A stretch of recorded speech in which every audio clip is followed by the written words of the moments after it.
Welcome to Rovaniemi, a beautiful city in the heart of Finnish Lapland. Rovaniemi को Santa Claus का official home town भी कहते हैं and it is right in the Arctic Circle. रोवानिएमी में मार्च पूरे शहर को बर्फ से ढक देता है और इस वजह से ये शहर और भी सुंदर लगता है। भले ही रोवानिएमी दुनिया में काफ़ी फेमस है, इसके बावजूद यहाँ आपको ज़्यादा भीड़ भाड़ नहीं दिखेगी। लॉडी स्क्वायर एक अच्छी और हैपनिंग जगह है सिटी सेंटर की। यहाँ पर आपको लोकल्स और टूरिस्ट सभी घूमते हुए दिखेंगे। लॉडी स्क्वायर का नाम renowned Finnish rock music band Lordi के नाम पर रखा गया है। यहाँ पर आपको सैंटा क्लॉज ऑफिस भी दिखेगा, जहाँ पर आप सैंटा से मिल सकते हैं। इसके अलावा यहाँ एक क्लॉक टावर भी है जो डेली टेम्परेचर शो करता है। जिस टाइम हम यहाँ घूम रहे थे temperature was 0 degree but it was feeling like -1। So all in all city centre एक अच्छी जगह है जहाँ पर आप रोवानिएमी की सिटी लाइफ देख सकते हैं और आसपास के कैफ़े और रेस्टोरेंट्स भी एक्सप्लोर कर सकते हैं।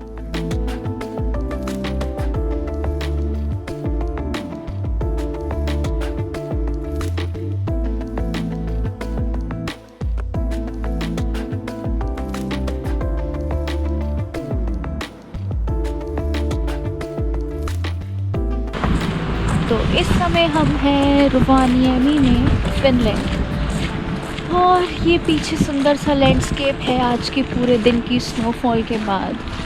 और अभी हम जा रहे हैं रोवानिएमी चर्च। इस समय मौसम बहुत ठंडा है। यहाँ पे गिनी चुनी चीज़ें हैं सिटी में देखने के लिए, जैसे कि कैंडल ब्रिज है, उसके पास में ही एंग्री बर्ड पार्क है, and then this is Rovaniemi church.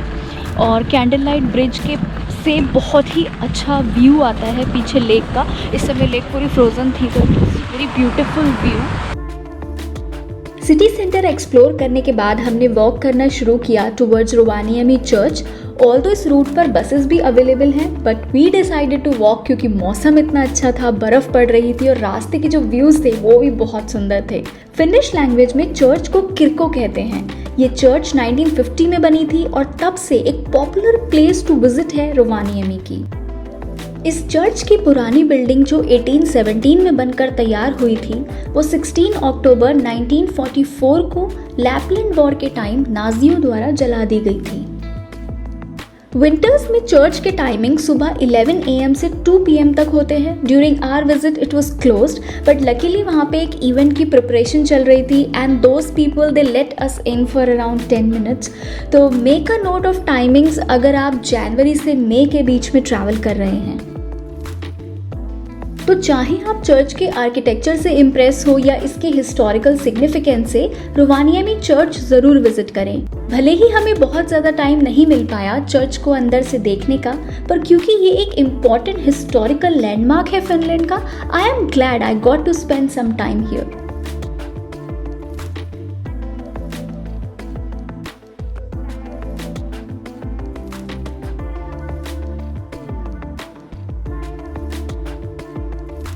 Our next place of visit was candle bridge. Church से कैंडल ब्रिज करीब 1.5 किलोमीटर का रास्ता है and it is easily walkable, otherwise buses भी अवेलेबल रहती हैं इस रूट पे।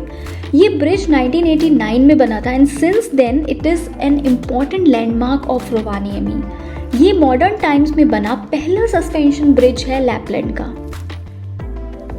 अगर आप स्कैंडिक होटल के पास खड़े हों तो लेफ्ट में आपको बहुत ही सुंदर व्यू आएगा कैंडल ब्रिज का और राइट में आपको दिखेगी फ्रोजन कैमेजो की रिवर। इस ब्रिज का पूरा नाम लंबरजैक कैंडल ब्रिज है। ये नाम फिनलैंड की लंबरजैक कम्युनिटी के नाम पर एज अ ट्रिब्यूट रखा गया है। लंबरजैक उन्हें कहते हैं जो पेड़ों को काटने और उनके ट्रांसपोर्टेशन का काम करते हैं।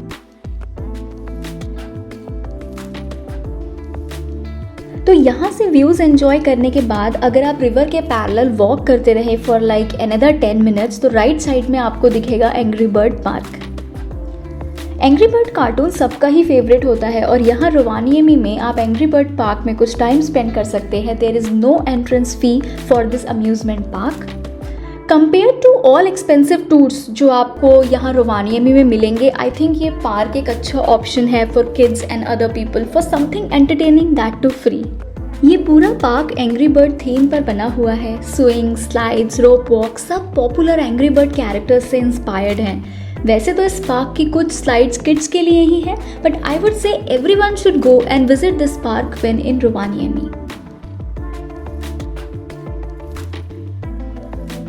जैसे जैसे हम इस शहर में अपनी जर्नी कंटिन्यू कर रहे थे, एक बात साफ थी कि कई बार फेमस जगह देखने के अलावा सिटी को बाय वॉक एक्सप्लोर करके आप उस सिटी के बारे में बहुत कुछ जान सकते हैं। आर्कटिक में रह रहे लोगों की लाइफ बदलते मौसम और इस हार्श विंटर की वजह से बहुत अफेक्ट होती होगी, चाहे लंबी और डार्क विंटर्स हो जहां टेम्परेचर बिलो फ्रीजिंग होता है और दिन निकलता ही नहीं, या फिर लंबी समर्स हो जब दिन कभी छिपता ही नहीं। तो इन रिमोट रीजन्स में रह रहे लोगों को हमेशा एक्सट्रीम वेदर एक्सपीरियंस करना पड़ता होगा। इतना हार्श वेदर होने के बाद भी दुनिया भर के लोग आर्कटिक आने के लिए एक्साइटेड रहते हैं, क्योंकि यहाँ की हार्श वेदर कंडीशन और स्टनिंग नेचुरल ब्यूटी की जो यूनिकनेस है वो दुनिया भर के टूरिस्ट को अट्रैक्ट करती है। चाहे मैजिकल नॉर्दर्न लाइट्स हो या स्नोई सीनरी, आर्कटिक में आना ऐसा एक्सपीरियंस है जो आपको कहीं और वर्ल्ड में नहीं मिलेगा, and that's what makes it special for travellers world wide. तो एंड में मैं आपसे यही कहूँगी कि रोवानिएमी आर्कटिक सर्कल में एक छोटा लेकिन सुंदर शहर है, और विंटर्स में बर्फ़ से ढका हुआ रोवानिएमी सिटी और भी खूबसूरत लगता है।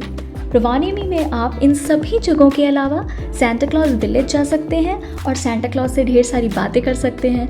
मैंने वीडियो का लिंक ऑलरेडी डिस्क्रिप्शन बॉक्स में दे दिया है, डू चेक इट आउट। इसके साथ ही आप आर्कटिको म्यूजियम जा सकते हैं, जो हम विजिट करेंगे in the next part of the video, so stay tuned.